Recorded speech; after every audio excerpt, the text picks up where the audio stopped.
দর্শক, আজকের অনুষ্ঠানে সকলকে স্বাগত জানাই। সবার জন্য রইল শুভেচ্ছা। কানাডায় নির্মিত বাংলা টেলিভিশনের আজকের অনুষ্ঠানে আপনাদের সাথে আছি আমি সৌমিতা।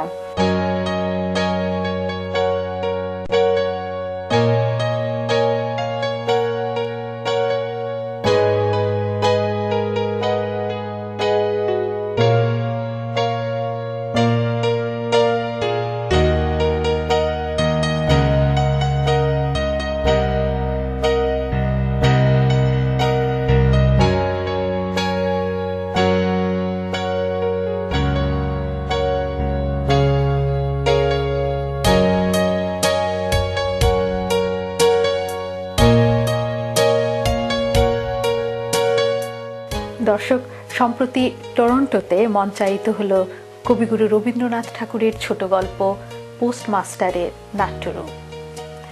অত্যন্ত সফলভাবে মঞ্চায়িত এই নাটকের উপর এখন দেখবেন আমাদের রিপোর্টার তানজিয়া জাহানের একটি প্রতিবেদন।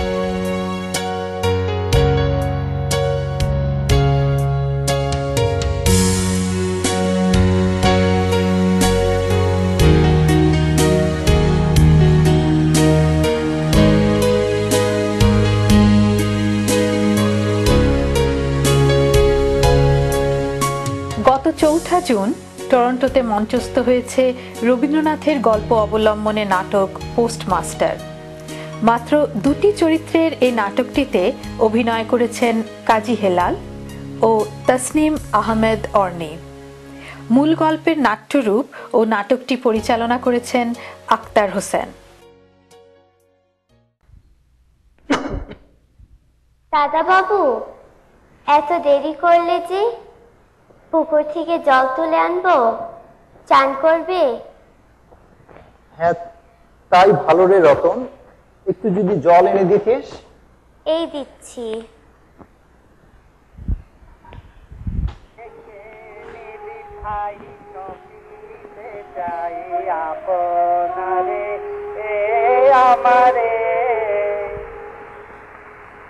আমার এই মন গলিয়ে, আমার এই মন গলিয়ে। শ্রী চরমেশু মা, তোমার পাঠানো সবগুলো পত্রই আমি পাইয়াছি। আমার জন্য কোনো চিন্তা করিবে না। এখানে কাজের কোনো চাপ নেই। আমি কলিকাতার ছেলে, তাই সাহস করিয়া কেহই আমার সহিত কথা বলিতে আসে না। তুমি তো জানো পোস্টমাস্টারের বেতন অতি সামান্য। নিজের রাধিয়া খাইবার কথা ছিল, ঠাকুরের কৃপায় তাহা হইতে রক্ষা পাইয়াছি। একটি পিতৃমাতৃহীন অনাথা বালিকা আমার সমস্ত কাজকর্ম করিয়া দিয়া আমাকে রক্ষা করিয়াছে। হ্যাঁ গো, আমি রতনের কথা বলিতেছি। আর মনে রাখিস, কাল থেকে তোর কিন্তু যুক্তাক্ষর শেখার কথা।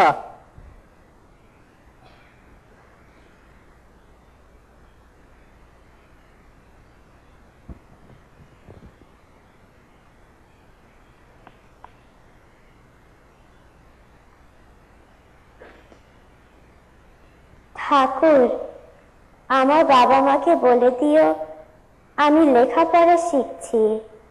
দাদা বাবু কাল থেকে আমাকে যুক্তাক্ষর শিখাবে। আমার বাবা মা যুক্তাক্ষর কথাটা নাও বুঝতে পারে, তুমি একটু বুঝিয়ে দিও।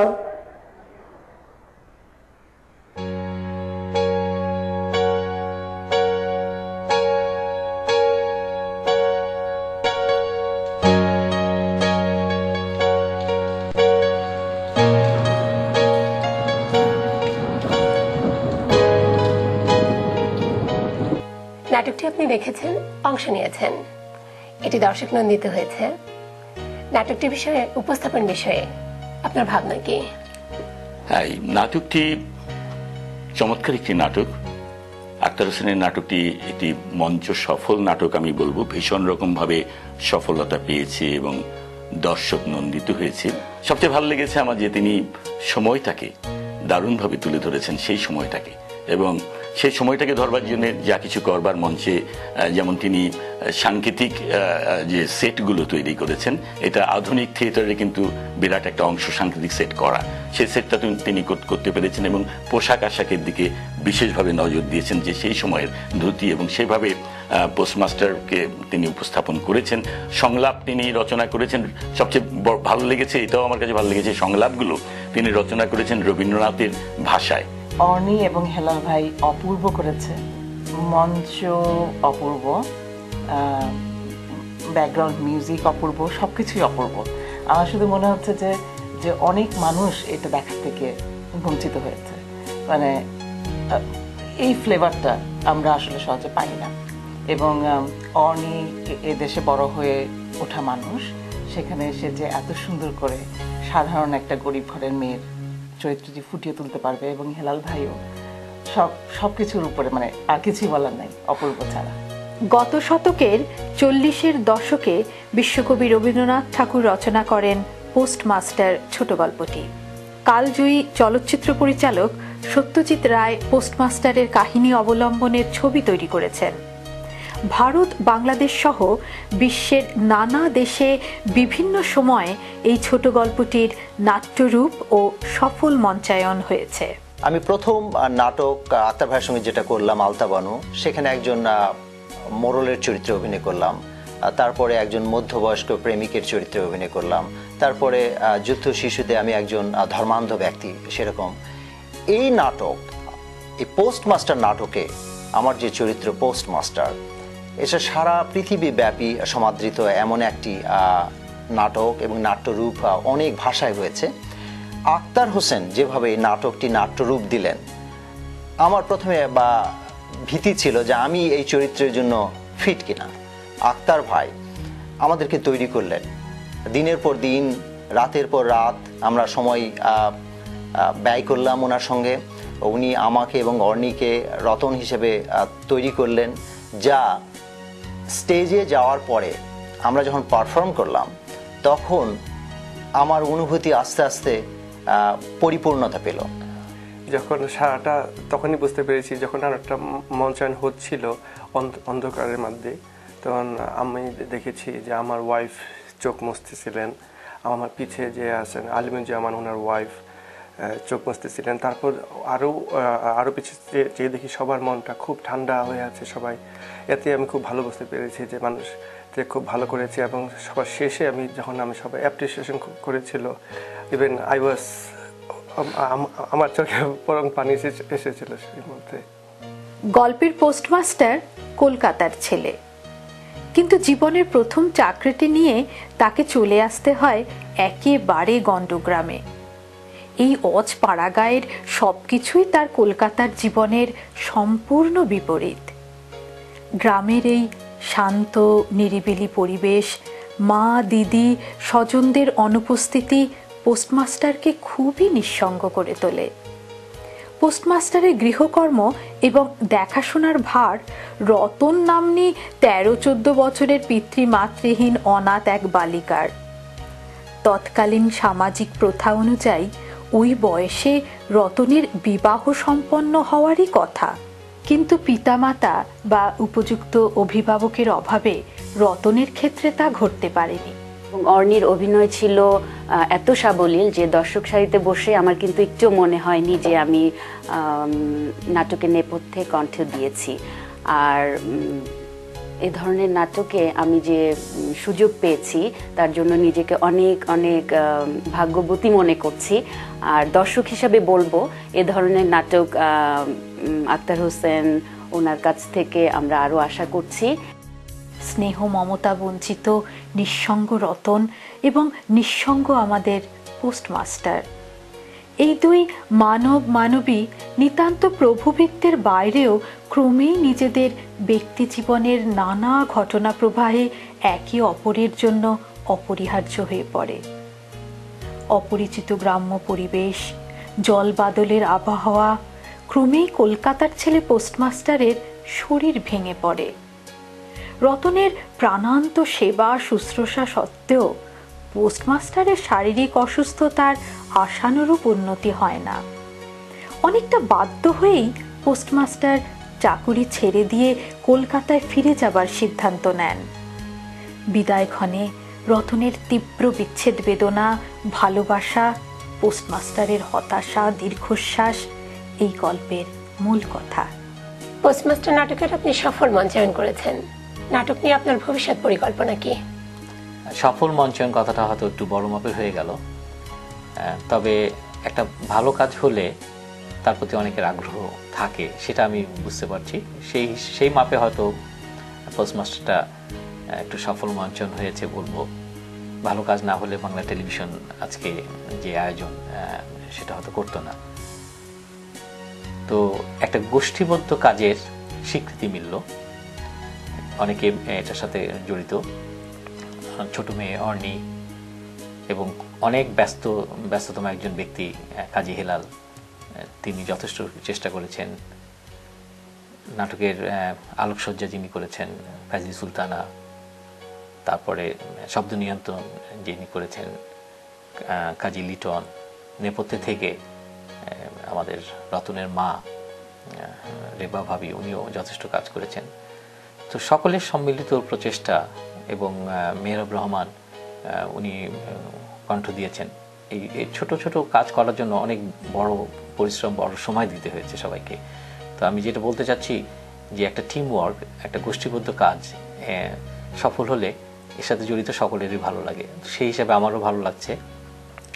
আর নাটক নিয়ে পরবর্তী পরিকল্পনা কি, যদি সময় এবং সুযোগ আসে এবং নাটক করার জন্য যে মানে ব্যয়টা করতে হয়, মানে যদি স্পন্সর সেভাবে পাওয়া যায়, এই বছরের শেষে হয়তো আরো দুটো নাটক করতে পারি। প্রবাসে বেড়ে ওঠা ছোট্ট মেয়ে অর্নি মায়ের উৎসাহে টরন্টোর সাংস্কৃতিক অঙ্গনে অতি পরিচিত ও প্রিয় মুখ। বাংলা টেলিভিশন কানাডার একজন নিয়মিত নৃত্যশিল্পী তসনিম আহমেদ অর্নি। পোস্টমাস্টার নাটকেই তার প্রথম মঞ্চ অভিনয়।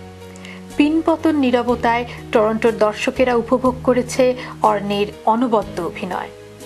রবিবার শনিবার হইতো আমাদের রিহার্সাল প্রথম দিকে, তবে পরের দিকে প্রায় প্রতিদিনই হইতো।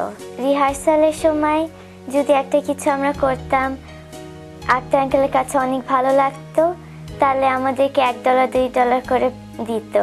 নাটকটি হয়ে যাওয়ার পর আমি যেখানেই যাই সবাই আমাকে রতন রতন করে ডাকে, আমার নামটাই বদলে গিয়েছে। আর শোন, আমার যা আয় হয়েছে সেখান থেকে সামান্য কিছু পথ খরচ রেখে বাকিটা তোকে দিয়ে গেলাম রতন। তুই তো মুখ ফুটে কখনো কিছু চাসনি আমার কাছে। দাদা বাবু, তোমার দুটো পায়ে পড়ি দাদা বাবু, আমাকে কিচ্ছু দিতে চেও না, আমার জন্য কাউকে কিছু ভাবতে হবে না। আমি যেতে চাইনি, তুমি যাও, তোমার মায়ের কাছে যাও, দিদির কাছে যাও। আমার মা নেই, বাবা নেই, তোমার তো সব আছে, তুমি কেন শুধু শুধু এইসব নিয়ে ভাববে? যেখানেই থাকো সুখে থেকো, নিজের প্রতি যত্ন নিও, পিছু ফিরে আমাকে আর খুঁজো না।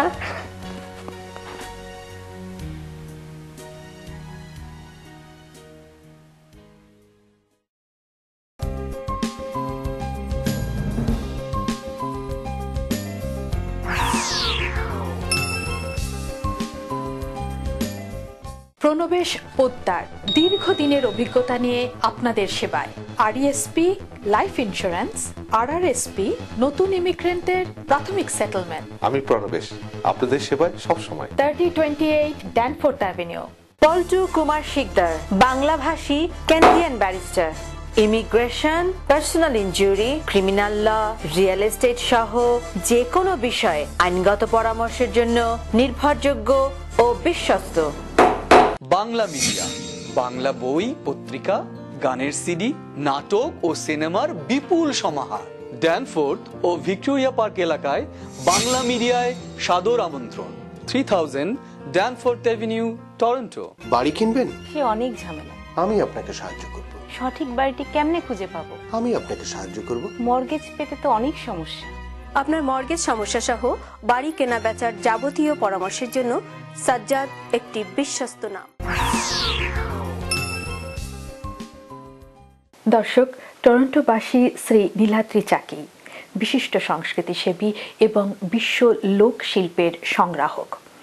আমাদের রিপোর্টার জানা হক শ্রী নীলাদ্রি চাকির ব্যক্তিগত শিল্প সংগ্রহশালার উপর তৈরি করেছেন একটি রিপোর্ট। এখন দেখব সেই সংগ্রহশালার কিছু অংশ।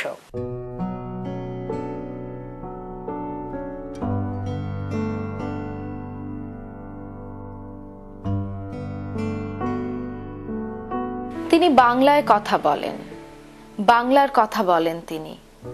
তার সমগ্র সত্তা জুড়ে বাংলার রূপ, রস, গন্ধ। প্রকৌশলী নীলাদ্রি চাকি বাংলার ঐতিহ্য ও সংস্কৃতির এমন ধারক ও বাহক এই প্রবাসে খুঁজে পাওয়া ভার। তার ব্যক্তিগত সংগ্রহশালাকে ছোটখাটো একটি মিউজিয়াম যদি বলি তাতে আত্মুক্তি হয় না। বাংলার হাত ধরে প্রবাসের দীর্ঘ জীবন তিনি পার করছেন। বাংলাদেশের পাবনাতে জন্ম নেয়া নীলাদ্রি চাকি ইউনিভার্সিটি অফ টরন্টোর বেঙ্গল স্টাডিজের সেক্রেটারি হিসেবে জড়িত ছিলেন বহু বছর।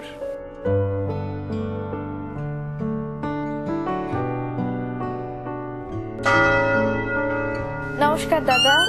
এসো এসো ফারজানা, তোমার জন্য অপেক্ষা করেছিলাম।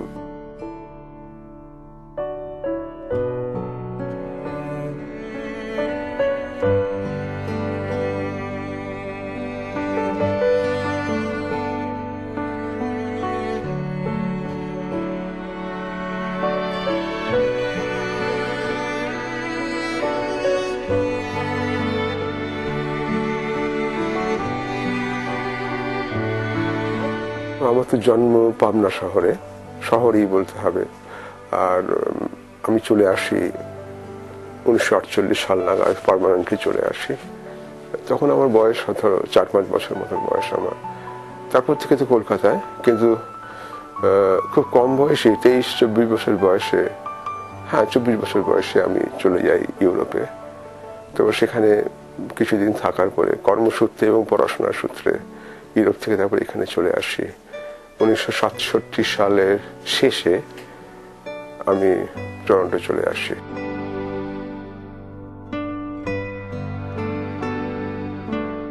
2500 বছরের সভ্যতার নিদর্শন বারাসাতের চন্দ্রকেতুগড়, রবীন্দ্রনাথের পাণ্ডুলিপি,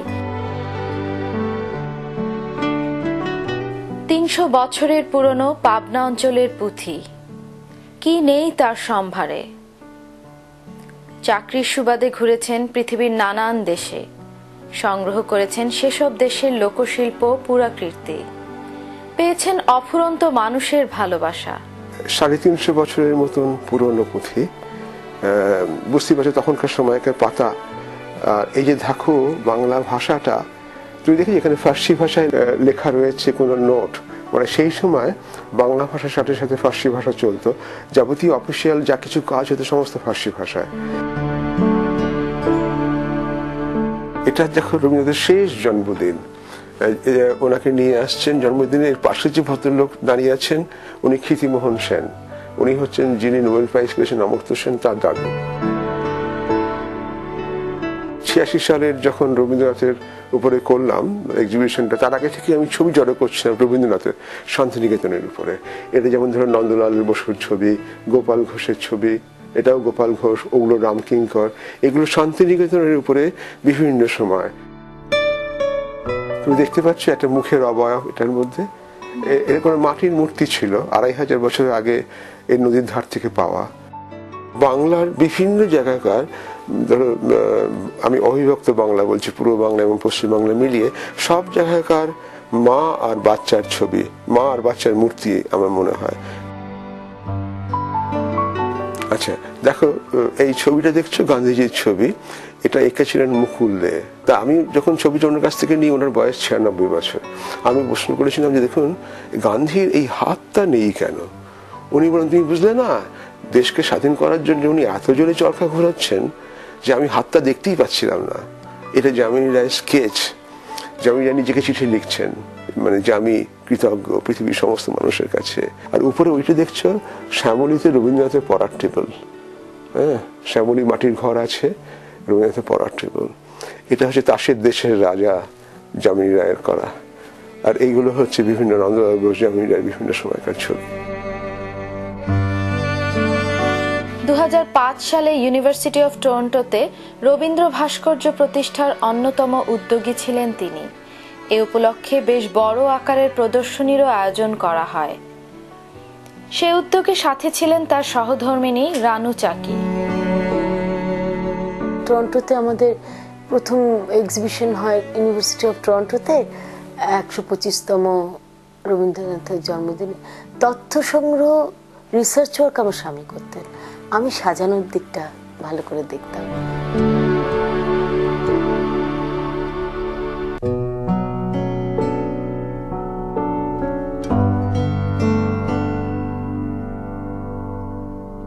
ছোটখাটো জিনিস আমাদের খুব ভালো লাগতো, সেটাই আমরা সংগ্রহ করতাম। এর মধ্যে কোনো যে অনেক দামি মূল্যবান জিনিস আছে সেটা সবসময় নয়। এবং তুমি দেখতে পারবে ঘরের কোণে আমার শান্তিনিকেতনে কিছু ঘাসও, শুকনো ঘাস, সেটাও রেখেছি।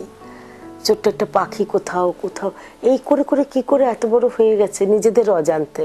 আমাদের কালেকশনটা ঠিক এটা যে হয় না বড় বড় সে অনেক ঘড়ি, দামি দামি ঘড়ি বা দামি দামি একটা চেয়ার বা দাম, সেই মূল্য হিসেবে কিন্তু সেভাবে নয় কখনো।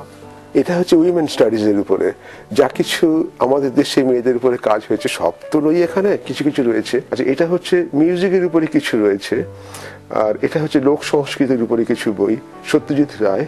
আর এই পুরো সেকশনটা হচ্ছে আত্মজীবনীর লেখা, আত্মজীবনীর লেখা। তেমন দেখো জাহানারা ইমাম রয়েছে, বাংলাদেশের শহীদ মাতা জাহানারা ইমাম।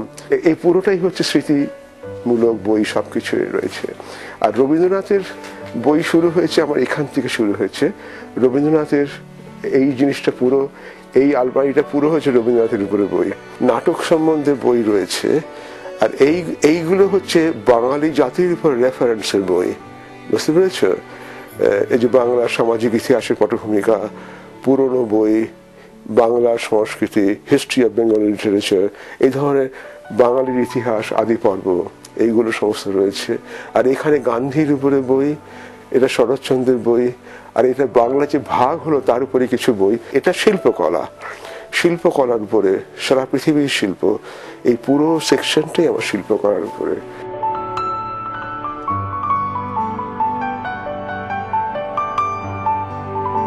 এই যে দেখছো এগুলো দোতরা, এটা হচ্ছে বিক্রমপুরের দোতরা।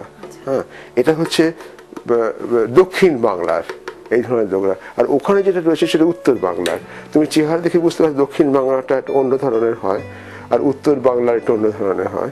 সেমনি পূর্ব বাংলারটাও দেখো একটুখানি ক্যারেক্টারিস্টিক, সব একই দোতরা। এটা বাজি বাউলরা গান করে, অনেকেই গান করে। আর বাউলদের অন্যান্য যাবতীয় বাদ্যযন্ত্র এখানে রয়েছে।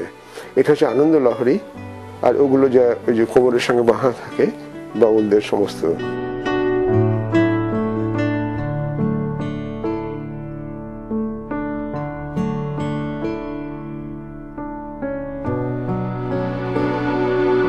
নকশিকাঁথা এটা গ্রাম বাংলা, পূর্ব বাংলার এটা তৈরি। আমার মা নকশিকাঁথা জড়ো করতেন।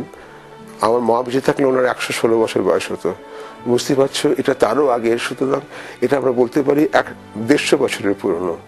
নকশিকাঁথার ইতিহাসটা হচ্ছে যে দুপুরবেলায় বিভিন্ন বাড়ির বউরা একসঙ্গে জড়ো হতেন। তখন তো টেলিভিশন রেডিও ছিল না, ওই গল্প করতে করতে ওরা এক একটার দিকে কাজ করতেন, সবাই একই প্যাটার্নে। সুতরাং এটার মধ্যে ধরো 5-6 জনের কাজ রয়েছে, কোনো একজন নকশিকাঁথা হতো না তখন। এখন হয়, তখন হতো না এটা।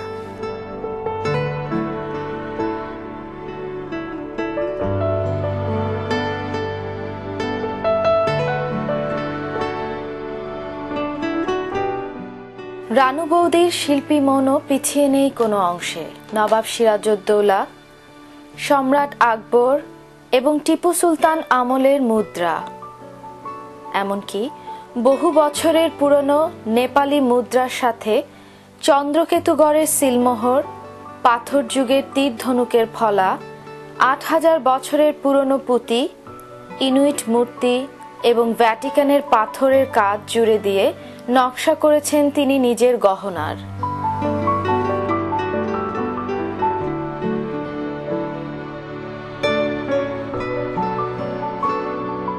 এটা রবীন্দ্রনাথের ছবি, কিন্তু এটা আঁকা নয়, প্রিন্টও নয়, এটা সিল্কের উপরে তাঁতে বোনা রবীন্দ্রনাথের ছবি। এটা চীন দেশের তৈরি এবং চীন দেশের চীনের ভাষায় লেখা রবীন্দ্রনাথ ঠাকুর, বুঝতে পেরেছ? এটা একটা রেয়ার জিনিস, এটা চীন দেশেও এখন আর পাওয়া যাবে না জিনিসটা। আমার মনে হয় কিছু তৈরি হয়েছিল যখন চীন দেশ থেকে চৌ এন লাই এসেছিলেন আমাদের দেশে বহু বছর আগে, 1950-এর দশকে। তখন উনি নিয়ে আসেন এই কয়েকটা ছবি এরকম। তার একটা ঘটনাক্রমে আমি পেয়েছিলাম পরবর্তীকালে।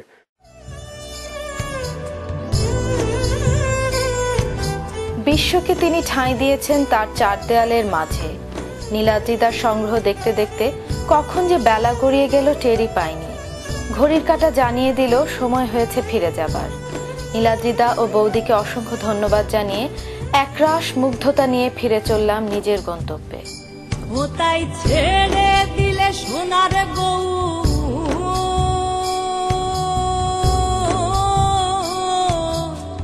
ছেড়ে দিলে সোনার গৌ, ওই আমরা আর পাবো না, না না না না আর পাবো না। তাই হৃদ মাঝারে রাখিব, ছেড়ে দেব না। তাই হৃদ মাঝারে রাখিব, ছেড়ে দেব না।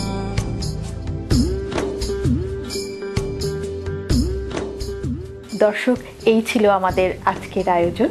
আপনাদের সকলকে ধন্যবাদ আমাদের সাথে থাকার জন্য। পরবর্তী অনুষ্ঠান ঠিক এক পক্ষকাল পরে একই সময় একই চ্যানেলে দেখবার আমন্ত্রণ রইল। সকলে ভালো থাকুন, সুস্থ থাকুন, আর বাঙালির সাথে বাংলা বলুন।